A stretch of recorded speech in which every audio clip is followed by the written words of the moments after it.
নমস্কার বন্ধুরা, GS forum চ্যানেলে আপনাদের সবাইকে স্বাগত জানাই। আপনারা জানেন যে রাজ্য সরকারের তরফ থেকে অনেকগুলো নির্দেশিকা কিছুদিন আগে পাবলিশ হয়েছিল, যেখানে মুখ্যমন্ত্রী শুভেন্দু অধিকারী তিনি বলেছিলেন যে যত অস্থায়ী কর্মচারী রয়েছে সব কিছুতে কিন্তু একটা নতুন ভেরিফিকেশন প্রসেস স্টার্ট হবে।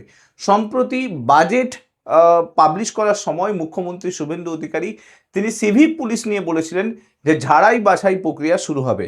আর কোথাও যেন সেই নির্দেশিকা নতুন করে সমস্ত জেলা অফিস থেকে শুরু করে রাজ্য সরকারের এই কড়া নির্দেশিকা পালন করার প্রচেষ্টা শুরু হয়ে গেল। আপনারা এখানে নিউজ দেখতেই পাচ্ছেন যে রাজ্যের নির্দেশে অস্থায়ী কর্মীদের সংখ্যা কমাতে চলেছে প্রতিটি পুরসভা। প্রথম ধাক্কাতেই কয়েকশো অস্থায়ী কর্মী কমিয়ে ফেলা হবে বলে জানা গিয়েছে। এই যে পুরো নির্দেশিকা, এই নির্দেশিকাতে স্পষ্ট ইঙ্গিত আছে যে প্রত্যেকটা পুরসভাতে একটা নির্দিষ্ট সংখ্যক অস্থায়ী কর্মচারী থাকবে। বাকি যে সমস্ত অস্থায়ী কর্মচারী আছে তাদেরকে ছাঁটাইয়ের নির্দেশিকা অলরেডি দিয়ে দেওয়া হয়েছে। এবং বিশেষ করে মালদা পুরসভা, আপনারা জানেন মালদা পুরসভাতে প্রচুর পরিমাণে দুর্নীতির কথা উঠে আসছিল এবং সেখানে স্বজন পোষণের কথা উঠে আসছিল। সমস্ত কাউন্সিলরদের চেনা পরিচয় যারা ছিল তারাই অস্থায়ী কর্মচারী হিসেবে নিয়োগ ছিল। আপনারা দেখতেই পাচ্ছেন একদিকে যেরকম স্বস্তি, অন্যদিকে কিন্তু উদ্বেগ, দুয়ের মাঝে দিন কাটছে মালদা পুরসভার সমস্ত অস্থায়ী কর্মীদের। কারণ কার চাকরি যাবে এখনই কিন্তু বলা যাচ্ছে না। প্রায় 4 মাস ধরে এদের যে বকেয়া, সেটা কিন্তু যে মজুরি, সেটা কিন্তু এখনো পর্যন্ত বকেয়া রয়েছে। অবশেষে পুরসভা বলেছে সমস্ত অস্থায়ী কর্মচারী যারা রয়েছে তাদেরকে 2 মাসের জন্য যে বকেয়া, 2 মাসের যে বকেয়া সেটা কিন্তু ইমিডিয়েটলি কমপ্লিট করে দেওয়া হবে। এবং সব থেকে বড় বিষয় যেটা রাজ্য সরকারের তরফ থেকে নির্দেশিকা এসছে, সমস্ত অস্থায়ী কর্মচারীর যে দৈনিক মজুরি সেটা কিন্তু দ্রুত বৃদ্ধি পেতে চলেছে, আপনারা দেখতেই পাচ্ছেন।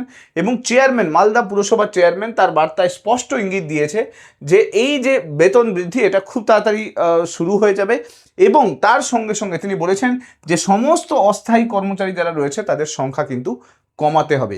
দেখুন, এই মুহূর্তে দাঁড়িয়ে মালদা পুরসভাতে যে নতুন নির্দেশ এসছে তাতে প্রায় 205 জন অস্থায়ী কর্মচারী তাদেরকে ইমিডিয়েটলি কিন্তু ছাঁটাই নির্দেশিকা অলরেডি রাজ্য সরকারের তরফ থেকে পুরসভাতে পৌঁছে গেছে। মানে বুঝতেই পারছেন যে প্রসিডিওরের কথা মুখ্যমন্ত্রী শুভেন্দু অধিকারী তিনি বলেছিলেন সেটা প্রত্যেকটা পুরসভাতে শুরু হয়ে গেল। এটা কিন্তু এই যে খবরটা তার কিন্তু স্পষ্ট ইঙ্গিত দিচ্ছে। দেখুন, বাম আমলে এবং তৃণমূল জমানায় পুরাতন যে মালদা পুরসভা সেখানে অনেক অস্থায়ী কর্মীকে নিয়োগ করা হয়েছিল। মূলত যারা কাউন্সিলরে পরিচিত ছিল তারাই কিন্তু এভাবে নিয়োগ করা হয়েছিল। এবার সেই কর্মচারীদের একটা বড় অংশকে বাদ দিতে চলেছে রাজ্য সরকার। এবং রাজ্য সরকারের কড়া নির্দেশ যে প্রত্যেকটা পুরসভা, শুধুমাত্র মালদা পুরসভা নয়, প্রত্যেকটা পুরসভাতে একটা নির্ধারিত সংখ্যক অস্থায়ী কর্মচারী থাকবে, তার বেশি থাকবে না। বাকি পদগুলোতে স্থায়ী কর্মচারী নিয়োগ হবে। এবং প্রতিটি পুরসভাতে যে স্বজন পোষণের যে নিয়োগ হয়েছে, মানে কাউন্সিলরদের পরিচয় বা যদি এরকম অনেক পঞ্চায়েত আছে যেখানে বিধায়কদের পরিচয় হচ্ছে জয়েন করিয়েছে, সেই রকম পুরসভা এবং গ্রাম পঞ্চায়েতগুলোতে যত অস্থায়ী কর্মচারী আছে তাদেরকে বাদ দিতে চলেছে নতুন রাজ্য সরকার। এই মুহূর্তে দাঁড়িয়ে টোটাল মালদা পুরসভাতে 387 জন অস্থায়ী কর্মচারী আছে। এদের মধ্যে কিছু সাফাই কর্মী আছে, কিছু সুপারভাইজার আছে।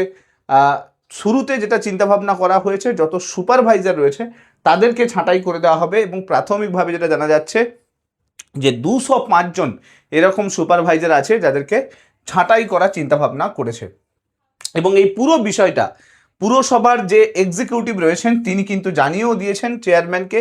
এবং সরকারের নির্দেশ অনুযায়ী এই মুহূর্তে দাঁড়িয়ে মালদা পুরসভাতে মাত্র 182 জন কর্মী অস্থায়ী কর্মচারী হিসেবে কাজ করবে, বাকিদেরকে কিন্তু ছাঁটাই করে দেওয়া হবে। দেখুন, এই নিয়ে একটা বৈঠকও হয়েছিল রাজ্য সরকারের বিভিন্ন আধিকারিকদের সঙ্গে, চেয়ারম্যানের একটা বৈঠক হয়েছিল এবং সেই বৈঠকে অনেক কিছু বিষয় তুলে ধরা হয়েছে যে এই যে সমস্ত কর্মচারীরা যাদেরকে ছাঁটাই করে দেওয়া হবে তাদের পরবর্তীকালে কি হবে, ভবিষ্যৎ কি হবে। কারণ তারা অনেক দিন যাবৎ কিন্তু এই প্রফেশনের সঙ্গে যুক্ত, এখন বয়সও হয়ে গেছে। এই মুহূর্তে যদি চাকরি চলে যায় তাহলে কিন্তু অনেক বড় সমস্যায় পড়তে পারে। তো এই বিষয়ে একটা আলোচনা হয়েছিল এবং তাদের সেখানে সেই আলোচনাতে এটাও বলা হয়েছিল যে সমস্ত অস্থায়ী কর্মচারীরা পুরসভাগুলোতে কাজ করছে তাদের যে বেতন বা মজুরি সেটা কিন্তু ন্যূনতম রয়েছে, সেটাকে বৃদ্ধি করা খুব দরকার আছে এবং সেই বিষয়টাও আলোচনা হয়েছে এবং সরকারের তরফ থেকে সিদ্ধান্ত নেওয়া হয়েছে যে বেতন বৃদ্ধি খুব তাড়াতাড়ি হতে চলেছে অস্থায়ী সমস্ত কর্মচারীদের। কিন্তু যারাই এরকম দুর্নীতি করে বা স্বজন পোষণের নীতির মাধ্যমে জয়েন করেছে তাদেরকে ছাঁটাই হতেই হবে, এতে কোনো অপশান নেই। দেখুন, এর বিরুদ্ধে বিভিন্ন যে অস্থায়ী কর্মচারীরা রয়েছেন যারা এইভাবে নিয়োগ হয়েছিল তারা কিন্তু এটা নিয়ে অনেক দৃষ্টি আকর্ষণ করার চেষ্টা করছে সরকারের কাছে। তাদের মধ্যে একজন বলেছে যে এটা ঠিক, আমরা জনপ্রতিনিধি মারফত এই কাজটা পেয়েছি, কিন্তু নিয়োগের পর থেকে আমরা কয়েক বছর ধরে প্রতিদিন বিভিন্ন ওয়ার্ডে সাফাইয়ের নজরদারি চালিয়ে যাচ্ছি, অর্থাৎ সুপারভাইজারের কাজ করে যাচ্ছি। এই কাজ করতে করতে বয়স হয়ে গিয়েছে, বিকল্প কোনো সংস্থান নেই।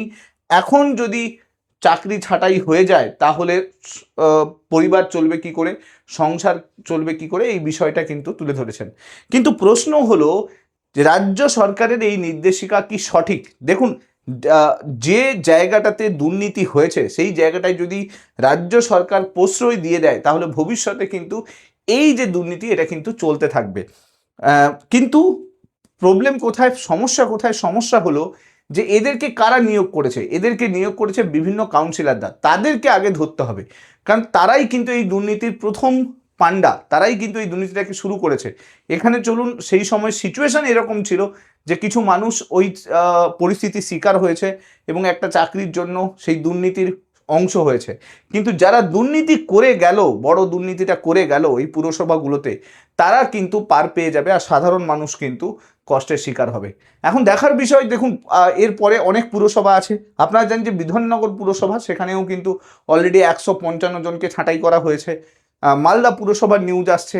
এরকম অনেক পুরসভা রয়েছে, অনেক পঞ্চায়েত অফিস রয়েছে যেখানে এই স্বজন পোষণের নীতি হয়েছে, স্বজন পোষণের মাধ্যমে নিয়োগ হয়েছে। সেগুলো খুব তাড়াতাড়ি রাজ্য সরকার স্টেপ নেবে।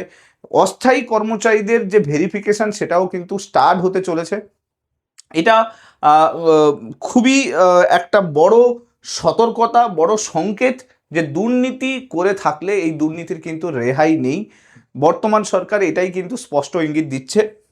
এখন দেখার বিষয় বাকি যে পুরসভাগুলোতে, বাকি যে পঞ্চায়েতগুলোতে রাজ্য সরকার আরও কি নতুন স্টেপ নেয়, আরও কি করার নির্দেশিকা নেয়। যা কিছু নতুন আপডেট আসবে এই কন্ট্রাকচুয়াল রিলেটেড আমি চেষ্টা করব ভিডিওর মাধ্যমে নিয়ে আসার জন্য। ভিডিওগুলো ভালো লাগলে মাস্ট লাইক করে দেবেন, চ্যানেলটাতে নতুন হয়ে থাকলে সাবস্ক্রাইব করে নেবেন এবং অবশ্যই এই ভিডিওটাকে কিন্তু শেয়ার করতে ভুলবেন না। আর এই বিষয়ে, এই যে কন্ট্রাকচুয়াল কর্মচারীরা যাদেরকে ছাঁটাই করে দেওয়া হচ্ছে সেটা কি সঠিক পদক্ষেপ নিচ্ছে রাজ্য সরকার, সেই বিষয়ে আপনার মতামত কমেন্ট করে জানাতে ভুলবেন না। Thank you so much. Next ভিডিওতে আপনার সঙ্গে আবার দেখা হচ্ছে। Till then, bye by.